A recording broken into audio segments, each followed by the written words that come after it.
જીવન ઘડતરમાં સંસ્કારોનું મહત્વ. મિત્રો, સૌપ્રથમ આપણે સંસ્કારનો અર્થ સમજીએ.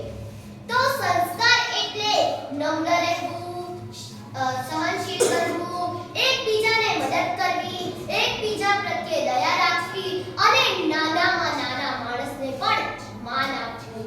આવો સીધો સાદો નાનકડો અર્થ આપણને જીવનમાં મહાન બનાવે છે. મિત્રો, તમને ખબર છે આપણને સંસ્કાર ક્યાંથી મળે છે? સૌપ્રથમ આપણે બાળપણની વાત કરીએ તો બાળપણ એ સંસ્કારનો બીજ વાવવાનો સમય છે. કારણ કે કુમળો છોડને જેમ વાળીએ તેમ વળે. જેમ નાનકડો છોડ પાણી વગર સુકાઈ જાય છે, તેમ સંસ્કાર વિના આપણું જીવન પણ સુકાઈ જાય છે.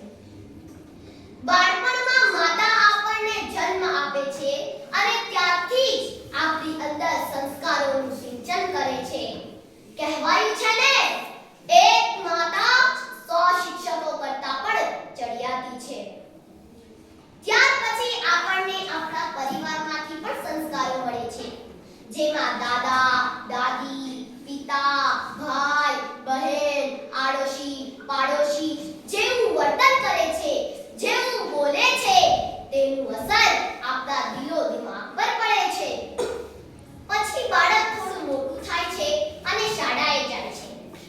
શાળા એ સંસ્કારોની બીજી પાઠશાળા છે. શાળામાં માત્ર શિક્ષણ જ નથી અપાતું, પરંતુ વિદ્યાર્થી જીવનને નવી દિશા આપીને તેને ભવિષ્યમાં મહાન બનાવે છે. વિદ્યાર્થી જીવનમાં મિત્રોનો પણ ખૂબ મહત્વ છે. જો આપણો મિત્ર સંસ્કારી હોય ને, તો એનું અસર આપણા પર પણ પડે છે. આમ માતા, પરિવાર, શાળા, મિત્ર, સારા પુસ્તકો અને મહાન પુરુષોના જીવન ચરિત્રમાંથી આપણા જીવનનું ઘડતર થાય છે. પણ મિત્રો, આજની પરિસ્થિતિને જોઈએ તો આજનો માણસ પોતાને મોડર્ન ગણાવે છે. પણ તે કઈ વાતમાં મોડર્ન છે તે તમને ખબર છે? આજે તે સોશિયલ મીડિયા પર એટલો મશગુલ થઈ ગયો છે કે પોતાના પરિવાર સાથે બેસીને વાત કરવાનો તો સમય જ નથી. સંબંધોનો તો મૂલ્ય જ નથી રહ્યું. જાણે એના માટે તો ગૂગલ જ ગુરુ બની ગયો હોય. હા મિત્રો, ગૂગલ જ ગુરુ બની ગયો છે. આજની પેઢી વડીલોને, આડોશી પાડોશીને, શિક્ષકોને માન જાળવતા નથી. તેઓની ભાષા, પહેરવેશ અને વર્તનમાં સંસ્કારોની કમી જોવા મળે છે.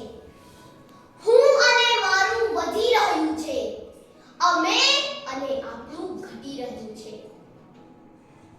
આજે છેતરપિંડી, ખૂન ખરાબા, ભ્રષ્ટાચાર, લાંચ, રિશ્વત, કાળા બજાર, ચોરી વગેરે અધધ નકારાત્મકતાઓ રાજ કરતી જોવા મળે છે. જાણે કે માનવતાનો નાશ કરવા માટે ત્રીજું વિશ્વ યુદ્ધ ના છેડાઈ રહ્યું હોય. આજે માણસ ભણી ગણીને બુદ્ધિશાળી તો બની જાય છે, પરંતુ તેનામાં સંસ્કારના નામે મીંડું જોવા મળે છે.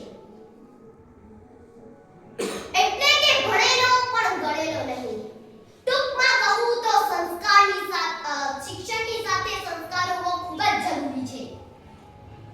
એટલે કે આપણું કર્તવ્ય છે કે સૌપ્રથમ તો આપણે સંસ્કારી બનીએ અને આવનારી પેઢીને પણ સંસ્કારી બનાવીએ. અસ્તુ.